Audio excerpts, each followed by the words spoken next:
서울 한복판이었어요. 고층 아파트들 사이에서도 그 집은 공기가 다르다는 소문이 도는 집이 하나 있었어요. 그런데요, 그 집 시어머니는 며느리 셋을 바꿨다는 말이 돌았어요. 더 놀라운 건 이번 며느리가 절대 울지 않는 사람이었다는 거예요. 그리고 그날 밤 시어머니가 파놓은 함정이 며느리 한마디로 뒤집혔어요. 그 집 주인 최 여사님이요. 말투는 낮고 조용한데 그 조용함이 더 무서운 타입이었어요. 한마디로 눈빛이 먼저 말하는 사람이었죠. 근데 이 집이 진짜 유명했던 건 성격 때문만이 아니었어요. 며느리가 셋이나 바뀌었다는 소문이 있었거든요. 첫 번째 며느리는 결혼하고 몇 달 만에 친정으로 들어갔고요. 두 번째 며느리는 끝없는 지적과 비교에 지쳐서 결국 이혼했고요. 세 번째 며느리는 밥상 예절부터 집안 규칙, 친척 행사까지 숨 쉴 틈이 없어서 도저히 못 살겠다고 나갔다고 했어요. 그래서 사람들이 그랬어요. 저 집에 들어가는 건 결혼이 아니라 입사시험 보러 가는 거다. 그런데요. 그 집 아들이 또 결혼한다는 소식이 들렸어요. 네 번째였죠. 동네 사람들이 더 놀란 건 이번 며느리가 서울 토박이 스타일이 아니었다는 점이었어요. 지방에서 올라와 차근차근 일하던 이름이 혜경인 사람이었거든요. 소문에 의하면 말투가 차분하고 성격이 유순해서 모난 데가 없다는 말이 따라다녔어요. 그러니까 동네 사람들은 더 걱정했어요. 저렇게 순해 보이는 사람이 최 여사님한테 버틸 수 있나? 하고요. 결혼식이 끝나고 혜경이 그 집에 처음 들어오던 날 집안 공기가 딱 그랬어요. 마치 누가 크게 웃기라도 하면 혼날 것 같은 분위기요. 괜히 발소리도 조심하게 되는 그런 공기였어요. 최 여사님은 거실 소파에 반듯하게 앉아서 며느리를 훑어봤어요. 눈빛은 말 안 해도 알았어요. 이번엔 며칠 버티나 보자. 혜경은요, 인사를 길게 하지 않았어요. 괜히 감정 섞이면 더 약해 보일까 봐요. 혜경은 단정하게 고개를 숙였어요. 어머님, 제가 아직 많이 부족합니다. 그래도 배우면서 제대로 하겠습니다. 그 말이요, 공손한데 이상하게 중심이 느껴졌어요. 최 여사님도 잠깐 멈칫한 표정이었고요. 하지만 바로 표정을 감추고 딱 한마디 했어요. 말은 필요 없고 하는 걸 보자. 아, 여기서부터 시작이었어요. 이 집은 환영이 아니라 검열이거든요. 다음 날 새벽 혜경은 알람 울리기 전에 일어났어요. 최 여사님이 정해둔 아침 루틴이 있었거든요. 기상, 물, 따뜻한 차, 식사 준비, 집안 정리 모든 게 시간표처럼 돌아갔어요. 그리고 이 집에는 입주 가사 도우미 여사님이 계셨어요.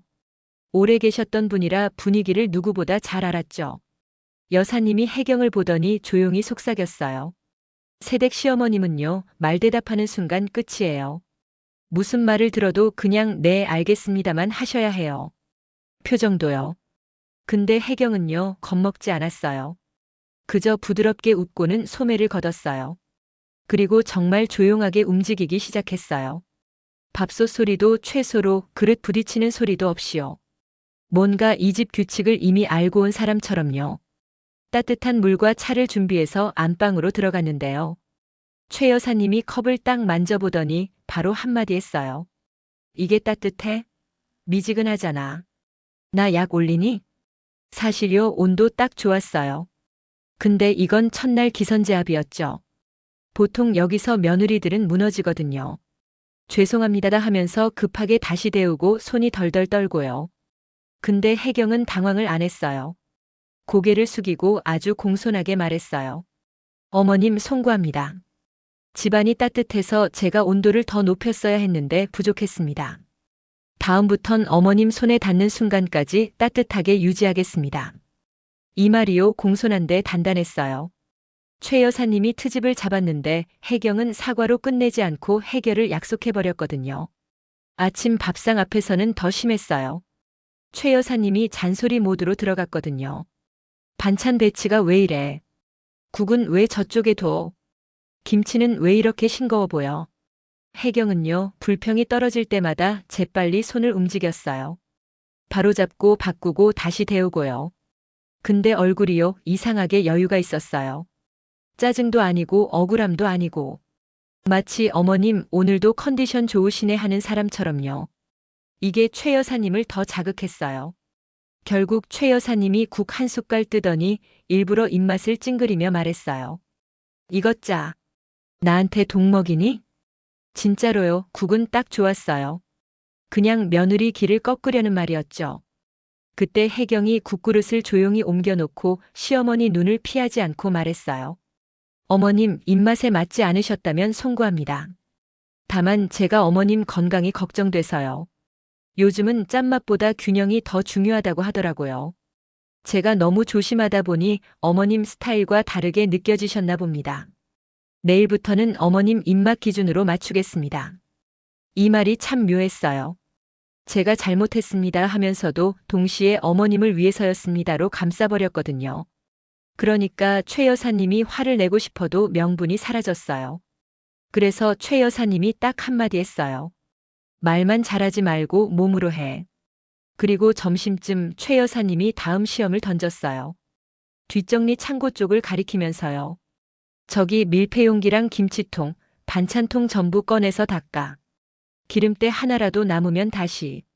듣기엔 쉬워 보이는데 양이 미친 듯이 많았어요.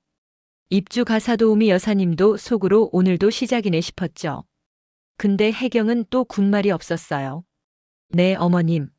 하고는요, 통들을 꺼내서 큰 대야에 담고 물 온도부터 맞추고 베이킹소다랑 세제 비율을 딱 잡았어요. 그리고 진짜 웃긴 게 뭔지 아세요? 혜경이요, 힘든 표정을 안 했어요. 오히려 흥얼흥얼하면서 리듬 타듯 닦았어요. 통들이 점점 반짝반짝해지니까 여사님이 속으로 감탄했어요. 새댁손이 야무지시네. 근데 최 여사님은요, 그 모습이 더 열받았어요. 보통은 울고불고 해야 자기 승리인데 혜경은 즐기는 것처럼 보이니까요. 그래서 밤에 최 여사님이 결정타를 던졌어요. 내일 아침까지 거실 이불 다 정리해. 침구 커버도 갈고 정리함도 맞춰 넣어. 삐뚤면 다시. 이건 현대판 하룻밤에 이불 만들기였어요. 양이 많고 손이 많이 가고 시간도 없고요. 입주 가사도우미 여사님은 문 밖에서 속으로 기도했어요. 아이고 새댁 쓰러지겠네. 근데 혜경은요, 또 울지 않았어요. 조용히 고개를 숙이고 말했어요. 네, 어머님. 식구들 편하게 주무시게 하려면 밤을 새워서라도 하겠습니다.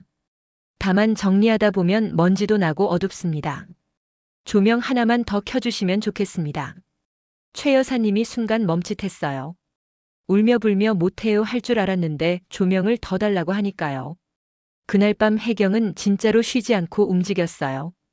이불은 결대로, 베개는 높이 맞춰, 커버는 교체하고 정리함은 라벨 방향까지 맞추고요. 새벽이 되자 거실이 호텔처럼 깔끔해졌어요. 아침에 최 여사님은 확신하고 문을 열었어요. 오늘은 울고 있겠지. 근데 눈앞에 펼쳐진 건요. 정리 끝난 침구, 반듯한 각, 먼지 하나 없는 바닥. 최 여사님이 순간 말을 잃었어요. 그래도 인정하기 싫으니까 또 억지가 나왔죠. 너무 빡빡해. 숨 막혀. 답답하게 해놨어. 혜경이 차분히 말했어요. 어머님, 그래서 공기층이 살아있게 접는 방식으로 정리했습니다. 꺼내면 바로 폭신하게 펴질 겁니다. 또 명분이 사라졌죠. 그리고 이번엔 뒷마당에 있는 낡은 물독을 가리키면서요. 최 여사님이 말했어요. 저 독에 물을 가득 채워놔. 해지기 전까지 찰랑찰랑.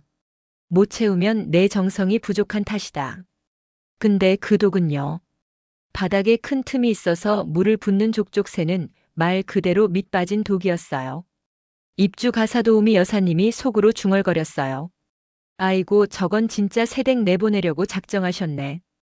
혜경은 독을 한번 쓱 보고 의도를 바로 알아챘어요. 그런데도 군말 없이 물을 길어 나르기 시작했어요.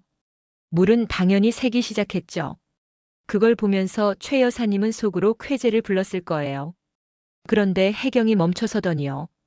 갑자기 집 안으로 들어가서 뭔가를 잔뜩 들고 나왔어요. 방수 테이프, 만능 접착제, 욕실용 실리콘, 키친타월 그리고 드라이기까지요. 혜경은 먼저 바닥을 완전히 말렸어요. 물이 조금이라도 남아있으면 접착이 안 되니까요. 드라이기로 바람을 쏘면서 딱 붙을 상태를 만들었고요.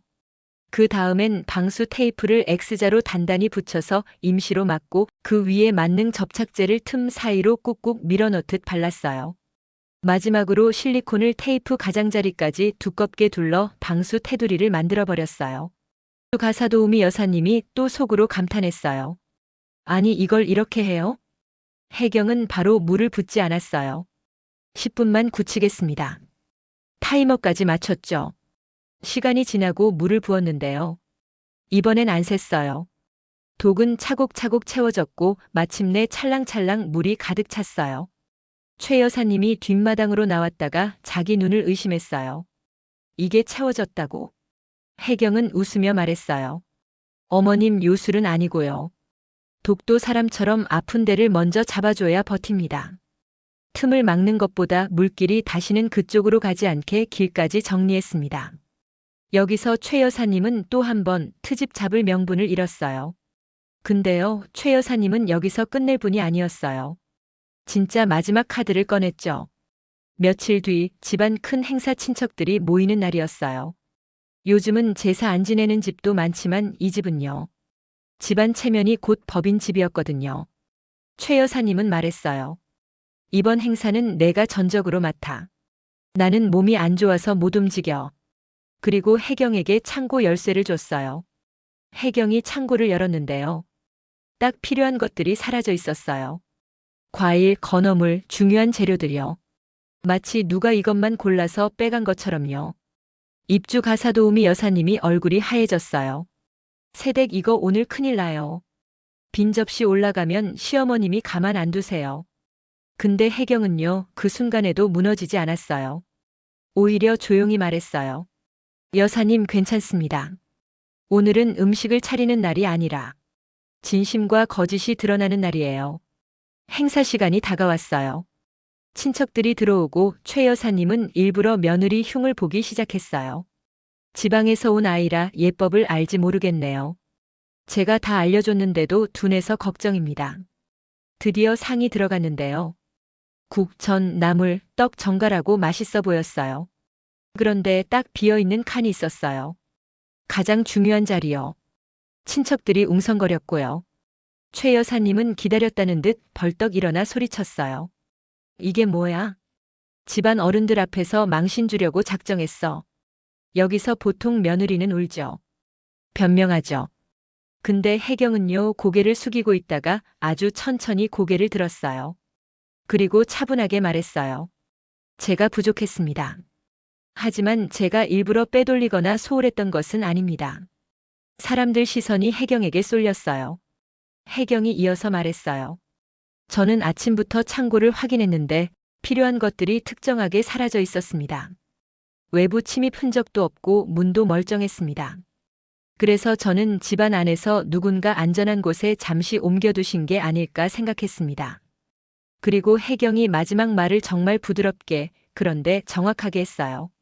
오늘 낮에 어머님 방에 차를 올리러 갔을 때 달콤한 향이 났습니다. 혹시 어머님께서 습기 찰까 염려하셔서 더 안전한 곳에 보관하신 건 아닐까요? 예를 들어 옷장 안쪽 같은 곳에요. 순간 공기가 싸해졌어요. 친척들의 시선이 한 번에 최 여사님에게 꽂혔거든요. 최 여사님은 당황해서 말했어요. 무슨 소리야? 내가 왜 그런 걸? 근데 혜경이요, 여기서 시어머니를 도둑으로 몰지 않았어요. 빠져나갈 구멍을 만들어줬어요. 어머님께서 일부러 숨기신 게 아니라 행사 완벽하게 하시려고 옮겨두셨다가 잠시 잊으신 걸 수도 있습니다. 확인해보면 바로 정리될 일입니다. 집안 어른이 말했어요. 행사가 늦어지니 확인해보자. 결국 옷장을 열었는데요. 거기 있었어요. 필요한 재료들이요. 최 여사님은 그 자리에서 망신당할 뻔했죠. 근데 혜경이 바로 분위기를 바꿨어요. 아, 역시 어머님이셨네요. 습기 찰까봐 가장 안전한 곳에 옮겨두셨던 거였군요. 제가 미리 여쭙지 않아서 소란이 났습니다. 제 불찰입니다. 친척들은요, 다 알아챘어요. 혜경이 시어머니 체면 살려주려고 덮어주는 거라는 걸요. 그래서 사람들 표정이 풀렸고요. 행사는 무사히 넘어갔어요. 밤이 깊고 손님들이 다 돌아간 뒤 집안이 조용해졌어요. 혜경은 부엌에서 누룽지를 끓였어요. 뜨끈한 누룽지 한 그릇이요. 그리고 안방 문을 조심스레 두드렸어요. 어머님, 속이 불편하실까봐 누룽지 끓였습니다. 들어가도 되겠습니까? 안에서 한참 침묵이 흐르다가 힘 빠진 목소리가 들렸어요. 그래, 들어와라. 혜경이 상을 놓고 앉았고요. 최 여사님이 처음으로 며느리 얼굴을 똑바로 보며 물었어요. 너는 내가 밉지도 않니? 내가 그렇게 모질게 굴었는데. 혜경이 잠시 숨을 고르고 웃었어요. 어머님 밉다기보다 어머님이 이 집 지키려고 너무 오래 혼자 싸우신 것 같아서요. 매서운 바람이 불어야 뿌리가 깊어진다고 하잖아요. 어머님이 강하셔서 이 집이 버틴 거라고 생각합니다. 그 말에 최 여사님 눈이 붉어졌어요. 그리고 최 여사님이 서랍에서 열쇠를 꺼내 툭 내려놨어요. 가져가라. 이제부터 집안 살림은 내가 맡아. 그게 최 여사님 방식의 사과였고 인정이었어요. 혜경은 두 손으로 열쇠를 받아들었어요. 묵직한 열쇠처럼 책임감도 커졌지만 표정은 오히려 편안해 보였어요. 그날 이후 그 집 분위기가 조금씩 바뀌었어요. 아침부터 터지던 고함 소리는 줄어들었고요. 가사도우미 여사님도 더 이상 눈치만 보지 않게 됐어요. 물론 최 여사님 성격이 하루아침에 바뀐 건 아니었죠. 여전히 말은 퉁명스럽고 기준은 높고 잔소리는 남아 있었어요. 근데 결정적으로 달라진 게 있었어요. 누군가 밖에서 혜경 흉을 보면 최 여사님이 먼저 막아섰다는 거예요. 우리 며느리는 기가 센 게 아니라 심지가 굳은 거야. 남의 집 며느리 함부로 말하지 마. 그 말을 문 밖에서 듣던 혜경이 잠깐 멈춰서서 숨을 삼켰어요. 그때부터였을 거예요. 여긴 내가 버텨야 하는 집이 아니라 내가 함께 살아갈 집이 되어가기 시작한 게요. 그리고 어느 겨울밤 두 사람은 거실에서 빨래를 개며 같이 TV를 보고 있었어요. 최 여사님이 툭 던지듯 말했어요. 너 생각보다 단단하더라. 혜경이 웃으며 대답했어요. 어머님이 더 단단하게 만드셨어요. 말이 예쁘게 오가진 않았지만요. 그날 집안 공기는 따뜻했어요. 결국 이 이야기가 말하는 건 그거였어요. 큰 소리로 이기는 게 아니라 부드럽게 중심을 지키는 사람이 결국 관계도 집도 바꾼다는 거요. 그리고요. 진짜 드라마는 여기서부터 시작이에요. 호랑이가 하루아침에 고양이가 되진 않거든요. 하지만 호랑이도 마음이 녹는 순간이 있어요. 그걸 혜경이 보여줬던 거고요. 오늘 밤 당신 마음에도 너무 차가운 사람이 있다면요.